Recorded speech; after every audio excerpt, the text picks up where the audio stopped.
Hello students, welcome back again to dic pharmacy. And guys, आज हम discuss करने वाले हैं एंजाइम्स के बारे में अगेन। आज हम एंजाइम्स को कंप्लीट कर लेंगे। सो बायोकेमिस्ट्री एंड क्लिनिकल पैथोलॉजी का चैप्टर 6 है एंजाइम्स, जिसके 2 लेक्चर हम ऑलरेडी डिस्कस कर चुके हैं। आज 3rd लेक्चर में हम चैप्टर 6 को कंप्लीट कर लेंगे। ओके, चलिए ठीक है। फर्स्ट वन दिया है जाइमोजेंस प्रो एंजाइम। अब ये पता होना जरूरी है कि जाइमोजेंस क्या होते हैं। देखिए, जाइमोजेंस प्रो एंजाइम का एक पार्ट होता है, ठीक है। जो जाइमोजेंस है वो प्रो एंजाइम भी बोल सकते हैं। प्रो एंजाइम का ही एक अनदर पार्ट होता है जाइमोजन। और प्रो एंजाइम क्या होते हैं? प्रो एंजाइम ऐसे सब्सटेंसेस होते हैं जो कि बायोलॉजिकली इनएक्टिव होते हैं, लेकिन मेटाबोलाइज होते हैं किसके साथ? एंजाइम्स के साथ। जो एक्टिव एंजाइम्स होते हैं उनके साथ मेटाबोलाइज होते हैं, लेकिन किस फॉर्म में प्रेजेंट होते हैं? इनएक्टिव फॉर्म में प्रेजेंट होते हैं। ओके, तो चलिए डेफिनेशन देख लेते हैं। Some enzymes which are present in its inactive form are called as zymogens। देखिए, कुछ एंजाइम्स ऐसे होते हैं जो कि बायोकेमिकल रिएक्शन के अंदर इनएक्टिव फॉर्म में प्रेजेंट रहते हैं। सारे एंजाइम तो ऐसे नहीं है कि जो एक्टिव फॉर्म में प्रेजेंट हो, कुछ ऐसे भी होते हैं जो कि इनएक्टिव फॉर्म में प्रेजेंट होते हैं, वो कहलाते हैं जाइमोजेंस। और प्रो एंजाइम, ठीक है, ऐसे एंजाइम जो कि बायोकेमिकल रिएक्शन के अंदर इनएक्टिव फॉर्म में प्रेजेंट हो, वो कहलाते हैं proenzyme. Proenzyme is synthesised in the inactive state. जो प्रो एंजाइम है वो सिंथेसाइज होते हैं कैसे? इनएक्टिव स्टेट में, ठीक है। मींस इनएक्टिव स्टेट में ही प्रो एंजाइम क्या होते हैं? सिंथेसाइज किए जाते हैं। Second one is subsequently pro enzyme is activated and converted to the active enzyme form in the presence of some molecule or factors called as activators। देखिए क्या होता है, प्रो एंजाइम को जब एक्टिवेटेड फॉर्म में चेंज किया जाता है तो उस किसके द्वारा किया जाता है? कुछ ऐसे मॉलिक्यूल्स, बहुत सारे ऐसे केमिकल मॉलिक्यूल्स जो क्या कहलाते हैं? एक्टिवेटर्स कहलाते हैं। उनके प्रेजेंस में कुछ जो जाइमोजेंस या फिर प्रो एंजाइम होते हैं जो कि इनएक्टिव फॉर्म में प्रेजेंट होते हैं, उन्हें रिएक्शन में इन्वॉल्व करने के लिए, एक्टिव करने के लिए कुछ एक्टिवेटर्स की हेल्प से इन्हें इनएक्टिव से एक्टिव फॉर्म में कन्वर्ट किया जाता है। ओके, उसके बाद देखिए मैकेनिज्म देख लेते हैं जाइमोजेंस का। मैकेनिज्म में देखिए सबसे पहले इन्वायरमेंटल फैक्टर, ये इन्वायरमेंटल फैक्टर्स हैं, जाइमोजन है, ये जाइमोजन है। और ये क्या है? Auto catalyse activated. यहाँ पे क्या आ गए? एक्टिवेटर्स आ गए, ऑटो कैटालाइज एक्टिवेटर्स आ गए, जो कि क्या कर देंगे इसे, जो ये जाइमोजन है मतलब इनएक्टिव एंजाइम है, प्रो एंजाइम मतलब इनएक्टिव एंजाइम, राइट। यहाँ पे आ गया एक्टिवेटर, जो इसे क्या करने आया है? एक्टिवेट करने आया है, मतलब इनएक्टिव से एक्टिव फॉर्म में कन्वर्ट करने आया है, राइट। और देखिए ये नेक्स्ट प्रोसेस में ये इनएक्टिव फॉर्म से किस में कन्वर्ट हो गया है? अपना एक्टिव एंजाइम में कन्वर्ट हो गया है, राइट। जाइमोजन से एक एक्टिव एंजाइम में कन्वर्ट हो गया है। तो ये होता है मैकेनिज्म किसका? इनएक्टिव फॉर्म से, मींस प्रो एंजाइम को एंजाइम में कन्वर्ट करने का मैकेनिज्म है ये। Okay, example of pro enzyme activation. अब कुछ एग्जाम्पल देख लेते हैं प्रो एंजाइम के एक्टिवेशन के। Pepsinogen is a zymogen form of protein digesting enzyme pepsin. देखिए जो पेप्सिनोजिन होता है, पेट के अंदर पेप्सिन प्रेजेंट होता है, जो कि किस में काम आता है? डाइजेशन के काम आता है, राइट। फूड को डाइजेस्ट करने के लिए पेप्सिन का काम होता है। और उसमें कौन सा एंजाइम काम करता है? पेप्सिनोजिन। पेप्सिनोजिन क्या है? एक जाइमोजन है। जाइमोजन का मतलब क्या है? पेप्सिनोजिन जो है वो इनएक्टिव फॉर्म में प्रेजेंट होता है, किसके अंदर? स्टमक के अंदर, ठीक है। जो किसका मेटाबॉलिज्म करे, किसका डाइजेशन करे? प्रोटीन के डाइजेशन के लिए पेप्सिन जो प्रेजेंट होता है स्टमक के अंदर, बॉडी के अंदर, वो किसके लिए होता है? प्रोटीन के डाइजेशन के लिए, ठीक है। उसके बाद फर्स्ट पॉइंट है the enzyme is present in gastric juice in the stomach. ये एंजाइम पेप्सिन कहाँ प्रेजेंट होता है? स्टमक के अंदर, गैस्ट्रिक जूस के अंदर प्रेजेंट होता है, ठीक है। Second one is free HCL secreted by stomach. Stomach में फ्री एचसीएल सीक्रेशन होता है। जब आपको भूख लगती है और आप कहते हैं पेट में चूहे कूद रहे हैं, तो वो चूहे नहीं कूदते, एचसीएल का सीक्रेशन होता है, ठीक है। Stomach mucosa work as activator to convert inactive pepsinogen to active pepsin. तो जो HCl है, जो सीक्रेट होता है स्टमक के अंदर, जो कि हाइड्रोक्लोरिक एसिड प्रेजेंट होता है स्टमक के अंदर, वो क्या काम करता है?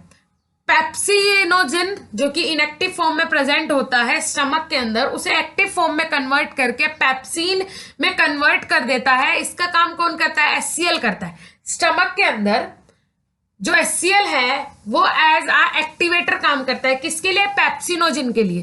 पेप्सिनोजिन जो है इनएक्टिव फॉर्म में प्रेजेंट होता है स्टमक के अंदर, उसे एक्टिव फॉर्म में कन्वर्ट करता है कौन? HCl। किसमें? पेप्सिन में, जिससे कि वो अच्छे से प्रोटीन का डाइजेशन कर सके। उसके बाद आइसो एंजाइम या फिर आइसोजाइम्स, आइसो एंजाइम या फिर isozymes, the isoenzyme which have multiple molecular form in the same organism and catalysing same biochemical reaction are called isoenzyme and isozymes. देखिए आइसो एंजाइम्स क्या होते हैं? The enzyme which have multiple molecular form in the same organism.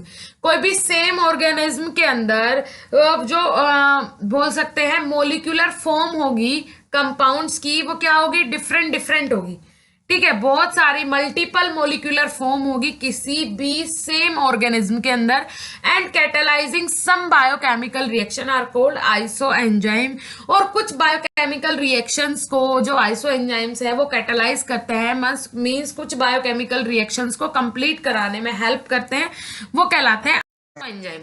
Examples of isoenzyme, first one is LDH। LDH की पहले तो देख लेते हैं। LDH there for lactate dehydrogenase in 5 different form. ये क्या होता है? 5 डिफरेंट फॉर्म में प्रेजेंट होता है। ये देखिए LDH जो है एक टाइप होता है, प्रोटीन का एक टाइप होता है, और जो बॉडी को एनर्जी प्रोवाइड करता है। इस टाइप का एंजाइम होता है LDH। एक प्रोटीन मतलब प्रोटीन नेचर का होता है, प्रोटीन का ही एक टाइप होता है लैक्टेट डिहाइड्रोजिनेज जो एंजाइम होता है। इसके जब ये रिलीज होता है तो बॉडी को एनर्जी प्रोवाइड होती है, बॉडी एनर्जेटिक फील करती है। ठीक है, उसके बाद second one is alkaline phosphate in 2 different form. Alkaline phosphate जो है वो अलग अलग 2 डिफरेंट फॉर्म में होता है। आइसोसिट्रेट डिहाइड्रोजिनेज इन 3 डिफरेंट फॉर्म। आइसोसिट्रेट डिहाइड्रोजिनेज जो है वो 3 अलग अलग फॉर्म में कन्वर्ट होता है, क्लासिफाई होता है।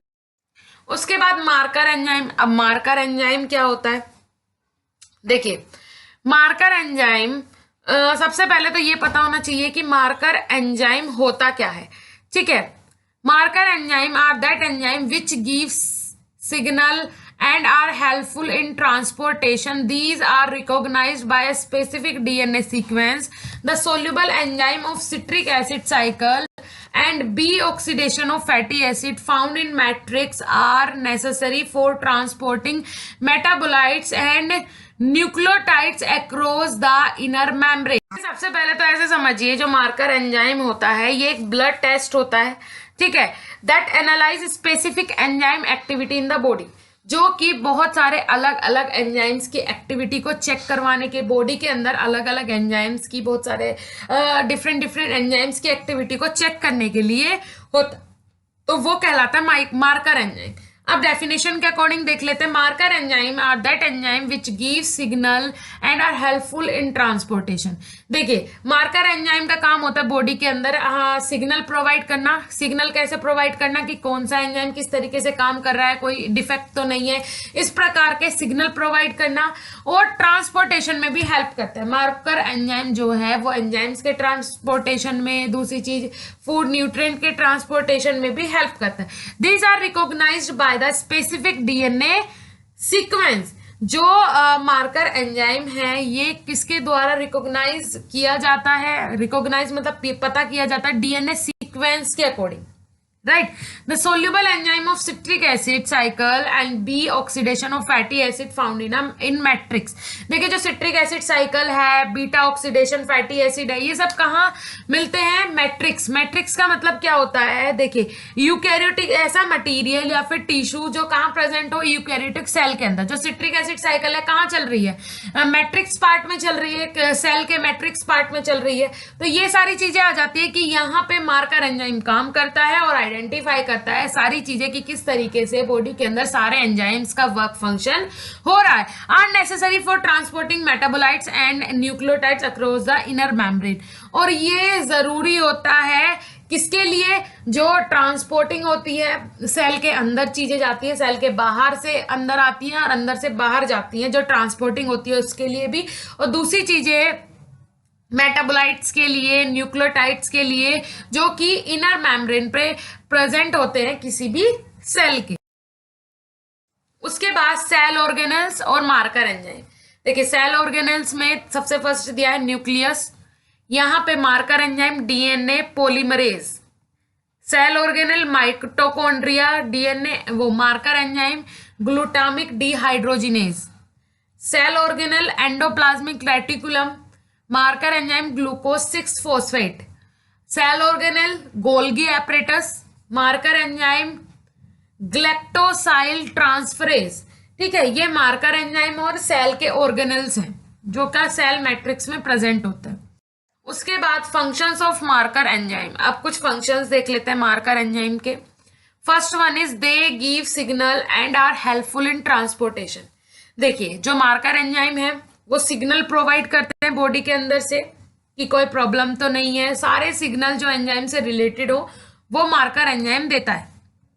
And are helpful in transportation, दूसरी चीज किसी भी मॉलिक्यूल्स को, मेटाबोलाइट्स को या फिर न्यूक्लियोटाइड्स के ट्रांसपोर्टेशन में मार्कर एंजाइम हेल्पफुल है। Second point is they help to transport metabolite and nucleotide across the cell membrane. फिर से वही चीज आ गई, किसके, मेटाबोलाइट्स के और न्यूक्लियोटाइड्स के ट्रांसपोर्टेशन करने का काम इनर सेल मेम्ब्रेन में करता है marker enzyme. Third one is marker enzyme have diagnostic value. Marker enzyme के पास क्या होती है, डायग्नोस्टिक वैल्यू होती है। मींस मार्कर एंजाइम, मैंने क्या बताया था, ब्लड टेस्ट होता है इसके द्वारा, तो डायग्नोस्टिक वैल्यू मींस अगर कोई प्रॉब्लम आती है तो इजीली ये आइडेंटिफाई कर लेता है। डायग्नोस्टिक वैल्यू बहुत अच्छी होती है मार्कर एंजाइम की। एग्जाम्पल ड्यूरिंग इन्फेक्शन, अगर कोई इन्फेक्शन हो जाए तब the leakage of marker enzyme increases, या फिर मार्कर एंजाइम का जो लीकेज है अगर वो इंक्रीज हो जाता है, ये सारी चीजें आ जाती है किसके अंदर, मार्कर एंजाइम ये सारी चीजें डिटेक्ट करता है। ठीक है, उसके बाद ट्रांस अमाइनेज। अब ट्रांस अमाइनेज क्या होता है, ट्रांस अमाइनेज देखिए इसमें the enzyme which are involve in transamination reaction in living organism are called transaminase. Transaminase जो रिएक्शन होती है, ट्रांस अमाइनेज जो प्रोसेस होती है, इसका क्या काम होता है, that transfer amino acid to another compound, एक कंपाउंड से दूसरे कंपाउंड तक अमाइनो एसिड को ट्रांसफर करने का काम करते हैं ट्रांस अमाइनेज। ठीक है, और ये लिविंग ऑर्गेनिज्म के अंदर ट्रांसमिशन रिएक्शन करते हैं, वही चीजें ट्रांस अमाइनेशन रिएक्शन करते हैं, एक कंपाउंड से दूसरे कंपाउंड तक अमाइनो एसिड प्रोवाइड करवाते हैं, ये कहलाता है transaminase. Okay, first one is GOT glutamate oxaloacetic transaminase. अब जीओटी का जो फुल फॉर्म है glutamate oxaloacetic transaminase, और सेकंड वन है GPT glutamate pyruvic transaminase. इनका काम क्या होता है, इनका वर्क फंक्शन होता है कि लिविंग ऑर्गेनिज्म के अंदर जितने भी कंपाउंड्स हैं अमाइनो एसिड का ट्रांसफर करना। ठीक है, एक कंपाउंड से दूसरे कंपाउंड तक, ये दो पार्ट में डिवाइड किया गया है, जीओटी और जीपीटी। बाद है diagnostic application of transaminase. अब देख लेते हैं डायग्नोस्टिक एप्लीकेशन क्या होती है ट्रांस अमाइनेज की। First one is in myocardial infection SGOT level is increase. अब देखिए मायोकार्डियल इन्फेक्शन क्या होता है, मायोकार्डियल इन्फेक्शन का मतलब होता है जो ब्लड का फ्लो हो वो ब्लॉक हो जाता है। ठीक है, क्योंकि इसमें एक बहुत बड़ा क्लोट के कारण ब्लड फ्लो ब्लॉक हो जाता है। ठीक है, ब्लड फ्लो अच्छे से नहीं हो पाता किसके, ड्यू टू क्लोट। अगर एक बड़ा सा क्लोट हो जाए, लंप बन जाए ब्लड के अंदर, ब्लड वेसल्स के अंदर, तो ये अच्छे से क्या नहीं हो पाएगा, ब्लड का फ्लो अच्छे से नहीं हो पाएगा, तो वो कंडीशन कहलाती है मायोकार्डियल इन्फेक्शन। अब एसगोट लेवल क्या होता है, देखिए सबसे पहले तो पता होना चाहिए एसगोट की फुल फॉर्म क्या होती है? Serum glutamic oxaloacetic transaminase. Serum glutamic oxaloacetic transaminase is a full form of SGOT. अब एसगोट लेवल क्या होता है? देखिए, एसगोट हम चेक करते हैं, ये क्या है? एक लीवर का टेस्ट होता है। लीवर का अगर लीवर में कोई प्रॉब्लम आ जाए, कोई भी डिसेबिलिटी देखने को मिलती है, तो सबसे पहले एसगोट टेस्ट करवाया जाता है। ठीक है, कहीं ये एंजाइम इंक्रीज तो नहीं हो रहा है बॉडी के अंदर। अगर इंक्रीज हो जाता है तो सबसे ज्यादा इफेक्ट करता है लीवर को। ठीक है, ये हो गया। उसके बाद second one is damage of small. देखिए, ये लीवर को, हार्ट को, किडनी को, तीन जो आपके ऑर्गन है बॉडी के अंदर, उन्हें इफेक्ट करता है एसगोट जो एंजाइम है। ठीक है, सेकंड वन आता है damage of small portion of heart muscle by occlusion of branch of coronary artery में इंक्रीज एसगोट लेवल। ठीक है, यहाँ पे भी वही चीज है, कोरोनरी आर्टरीज में अगर प्रॉब्लम आ जाती है। कोरोनरी आर्टरी क्या होती है? कोरोनरी आर्टरीज होती हैं जो कि ट्रांसपोर्ट करती है ऑक्सीजनेटेड ब्लड को हार्ट मसल्स तक, वो कहलाती है कोरोनरी आर्टरीज। राइट, अगर एसगोट लेवल इंक्रीज हो जाता है तो उसमें प्रॉब्लम आ जाती है। कोरोनरी आर्टरीज में जो अच्छे से ब्लड फ्लो है वो नहीं हो पाता है, तो ये सारी प्रॉब्लम्स देखने को मिलती है। ओक्लूशन का मतलब क्या होता है? ओक्लूशन का मतलब होता है रुकावट आ जाती है। कोरोनरी आर्टरी से जो ब्लड फ्लो हो रहा है उसमें रुकावट आ जाती है। किसके कारण? एसगोट लेवल अगर इंक्रीज हो जाता है बॉडी के अंदर। Third one is in rural hepatitis SGPT is always higher than SGOT. अब देखिए, अगर किसी को रूरल हेपेटाइटिस की प्रॉब्लम हो गई है, ठीक है, अगर किसी को रूरल हेपेटाइटिस की प्रॉब्लम हो गई है तो उसमें क्या हो जाता है?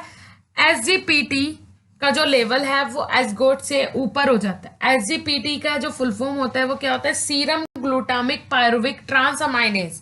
इसका जो लेवल है वो इंक्रीज हो जाता है। और SGPT भी एक लीवर फंक्शन टेस्ट ही है। लीवर फंक्शन का टेस्ट ही होता है। SGPT भी एक एंजाइम है और एसगोट भी एक एंजाइम है। दोनों ही अगर इनकी लेवल इंक्रीज हो जाती है तो वो अफेक्ट करती है बॉडी को, लीवर को, हार्ट को। जितने भी ये लीवर, हार्ट और किडनी तीनों एक दूसरे से कोरिलेट है, जो ऑर्गन है बॉडी के अंदर, सो इन तीनों को अफेक्ट करती है। सबसे ज्यादा लीवर को अफेक्ट करती है। उसके बाद मेडिसिनल सिग्निफिकेंस ऑफ एंजाइम। अब मेडिसिनल सिग्निफिकेंस देख लेते हैं एंजाइम का। सबसे first, many drugs exert their action by inhibiting certain enzyme system. देखिए, कुछ ड्रग्स ऐसी होती हैं जो कि means many drug exert their action by inhibiting certain enzyme system. कुछ ड्रग ऐसी होती हैं कि वो अपना एक्शन जब देती हैं, जब कुछ एंजाइम्स जो हैं वो एंजाइम्स क्या हो जाते हैं? इनहिबिट हो जाते हैं। मीन्स एंजाइम अपना काम करना बंद कर दें तो ड्रग अपना काम करती हैं। सेकेंड वन है hence enzyme inhibition has a great significance in the treatment of disease these are. देखिए, वो एंजाइम्स जिनके इनहिबिशन से कुछ ड्रग्स ऐसी हैं जो कि अपना काम अच्छे से करती हैं, वो कौन सी हैं? जैसे कि first one is sulfanilamide selectively kill pathogenic organism by inhibiting folic acid synthase enzyme. देखिए, सबसे पहले जो ड्रग है इंपॉर्टेंट और सबसे जो इसके लिए पॉपुलर ड्रग है सल्फेनामाइड सेलेक्टिवली किल्स पैथोजेनिक ऑर्गेनिज्म। जो पैथोजेनिक ऑर्गेनिज्म एंटीबायोटिक है और जो किसे इनहिबिट करके अपना काम करती है। फोलिक एसिड सिंथेज जो एंजाइम है, जब ये इनहिबिट हो जाता है, अपना काम करना बंद कर देता है, तब सल्फेनालामाइड जो ड्रग है वो वर्क फंक्शन कर पाती है बॉडी के अंदर और पैथोजेनिक को, मीन माइक्रो ऑर्गेनिज्म को किल करने का काम करती है। उसके बाद therapeutic and pharmaceutical importance of enzyme. अब थेरापेटिक और फार्मास्यूटिकल इंपोर्टेंस देख लेते हैं एंजाइम की। First one is therapeutic importance of enzyme are. Therapeutic importance क्या क्या हो सकती है एंजाइम्स की? ए दिया है the enzyme L S asparaginase is use in treatment of cancer. देखिए, अब एंजाइम जो हैं वो जरूरी भी होते हैं। लास्ट में मैंने क्या बताया कि कुछ ड्रग कंपाउंड्स ऐसे होते हैं कि एंजाइम को इनिबिट करने के बाद अपना वर्क फंक्शन करते हैं, लेकिन कुछ एंजाइम्स ऐसे होते हैं जिनकी प्रेजेंस में ही ड्रग काम कर पाती है, अदरवाइज वो ट्रीटमेंट पॉसिबल ही नहीं है। जैसे कि फर्स्ट वन है the enzyme L asparaginase is use in treatment of cancer. जो एंजाइम एल एस्पार्जिनेज है वो यूज होता है किसके ट्रीटमेंट में? कैंसर के ट्रीटमेंट में। बी है galactosidase can be used for the treatment of lactose intolerance in children. देखिए जो ग्लैक्टोसाइडेज है ये किस में यूज होता है? जब ट्रीटमेंट होता है lactose intolerance in children. Lactose intolerance in children क्या क्या डिसीज है? देखिए इसमें क्या होता है, लैक्टोज इंटॉलरेंस इन चिल्ड्रन मतलब कि जब छोटे बच्चे जो होते हैं ये अगर दूध पी ले या मिल्क इनटेक करते हैं या फिर वाटर इनटेक करते हैं या फिर कोई भी लिक्विड जो कंपाउंड है वो लेते हैं, तो उसके कारण वो अच्छे से बॉडी में डाइजेस्ट ना हो पाए और उसके कारण बच्चों को डायरिया की प्रॉब्लम देखने को मिले या फिर गैस की प्रॉब्लम देखने को मिले, तो ये सारी चीजें आ जाती हैं लैक्टोज इंटॉलरेंस इन चिल्ड्रन। तो इसके ट्रीटमेंट के लिए भी जब तक ग्लैक्टोसाइडेज एंजाइम प्रेजेंट नहीं होगा तो ये ट्रीटमेंट नहीं हो सकता है। C part is fibrinolysin and deoxyribonuclease may help to remove fibrous material from infected wounds। देखिए जो दो एंजाइम है फिब्रिनोलाइसिन एंड डीऑक्सीराइबोन्यूक्लिएज, ये हेल्प करते हैं किसे रिमूव करने में? फिब्रोनियस मटेरियल को रिमूव करने में, और दूसरी चीज फ्रॉम इन्फेक्टेड वाउंड्स। अब फिब्रोनियस मटेरियल क्या होते हैं? देखिए फिब्रोनियस मटेरियल वो मटेरियल होते हैं जो ये डीनेचर्ड प्रोटीन कंटेन करते हैं from infected wounds. Infected wounds का मतलब क्या होता है? देखिए जहां पे अगर किसी को आपको घाव हो जाता है और उसके साइड में अगर आप ध्यान ना दें और पानी लग जाता है तो साइड में क्या हो जाता है, और बुरा मतलब और ज्यादा फैल जाता है वो घाव, और साइड से क्या होने लगता है? फफूंदने लगता है, मतलब उसमें माइक्रो ऑर्गेनिज्म की ग्रोथ हो गई है, तो ये कहलाता है इन्फेक्टेड वाउंड्स। मतलब कि माइक्रो ऑर्गेनिज्म की ग्रोथ जो है वो ज्यादा हो गई है वाउंड्स के साइड में। ठीक है, जो हमारा रूरल एरिया था वहां पे बहुत ज्यादा माइक्रो ऑर्गेनिज्म की ग्रोथ हो गई है। किसके कारण? क्योंकि डीनेचर्ड प्रोटीन वहां पे प्रेजेंट हो गया था, तो उस डीनेचर्ड प्रोटीन को हटाने के लिए हम यूज करते हैं फिब्रोनालाइसिन एंड डीऑक्सीराइबोन्यूक्लिएज। दो एंजाइम का यूज होता है किसमें? डीनेचर्ड मतलब फिब्रोनियस मटेरियल को वहां से रिमूव करने के लिए और उस इन्फेक्टेड वाउंड्स को दोबारा से ट्रीट करने के लिए। ओके, उसके बाद दिया हुआ है second point is therapeutic importance of enzyme in manufacturing of bulk drug. देखिए अब देखते हैं थेरापेटिक इंपॉर्टेंस क्या हो सकती है एंजाइम्स की जब मैन्युफैक्चर होता है बल्क ड्रग। बल्क में ड्रग, बहुत बड़ी क्वांटिटी में जब ड्रग का प्रिपरेशन होता है तो उस टाइम एंजाइम्स का क्या इंपॉर्टेंट रोल होता है? First one is penicillin acylase is used for the production of 6 amino penicillinic acid from penicillin जी।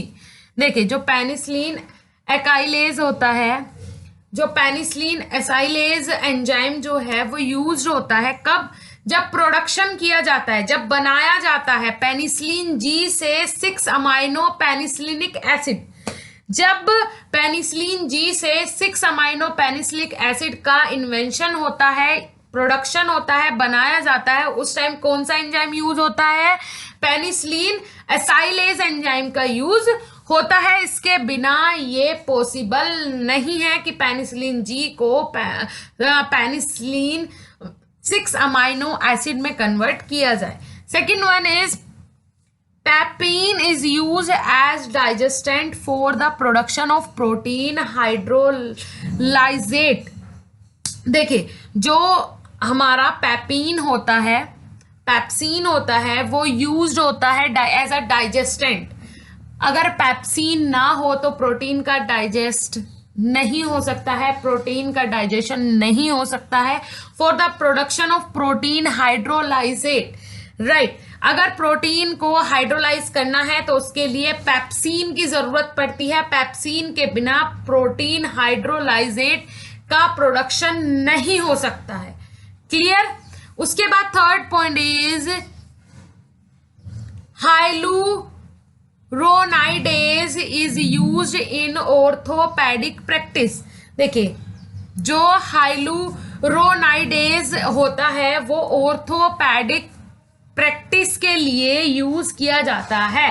अब ऑर्थोपेडिक प्रैक्टिस क्या होती है? ऑर्थोपेडिक प्रैक्टिस मतलब a branch of medicine dealing with the correction of deformities of bone and muscles.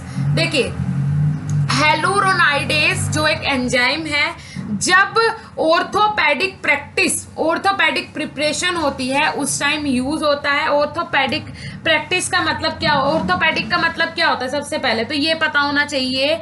देखिए, bones की या फिर muscles की जो प्रॉब्लम्स आती हैं उनके ट्रीटमेंट में जो मेडिसिन यूज होती है वो कहलाती है ऑर्थोपेडिक प्रैक्टिस या फिर orthopaedic preparation. Okay, so next one है diagnostic use significance of enzyme. अब डायग्नोस्टिक यूज और सिग्निफिकेंस देख लेते हैं, इंपॉर्टेंस देख लेते हैं एंजाइम्स की। The enzymatic pattern is different for different tissue in higher animals. देखिए, जो एंजाइमेटिक पैटर्न है अलग अलग एनिमल्स में, अलग अलग टिश्यूज में डिफरेंट प्रेजेंट होते हैं। ऐसा नहीं सब में सेम होते हैं, सब में डिफरेंट पार्ट में डिफरेंट फॉर्म में प्रेजेंट होते हैं। डिफरेंट टिश्यूज में अलग अलग फॉर्म में ये प्रेजेंट होते हैं। Hence enzyme have a great value in the diagnosis of disease. इसीलिए जो एंजाइम है वो एक इम्पोर्टेंट रोल प्ले करता है किसी भी डिसीज को डायग्नोस करने के लिए, किसी भी डिसीज को ट्रीट करने के लिए, किसी भी डिसीज के ट्रीटमेंट में जो मेडिसिन प्रिपेयर होती है उसके प्रिपरेशन में जो एंजाइम्स है वो एक इम्पोर्टेंट रोल प्ले करते हैं। राइट। एंजाइम्स के बिना पॉसिबल नहीं है किसी भी डिसीज का डायग्नोस करना, किसी भी डिसीज का ट्रीटमेंट करना, या फिर कुछ एंजाइम्स ऐसे होते हैं जिन्हें इनिबिट करने के बाद, जिनके इनिबिशन के बाद क्या होता है, जो ड्रग है वो अपना एक्शन शो करती है। अदरवाइज जब तक एंजाइम प्रेजेंट होगा वो अपना एक्शन शो नहीं कर पाती है। So thank you so much guys. आज का वीडियो लेक्चर आपके लिए कितना यूजफुल रहा नीचे कमेंट सेक्शन में कमेंट करके जरूर बताइएगा। Okay, thank you so much. मिलेंगे जल्दी ही नेक्स्ट वीडियो लेक्चर के साथ। तब तक के लिए धन्यवाद। नमस्कार।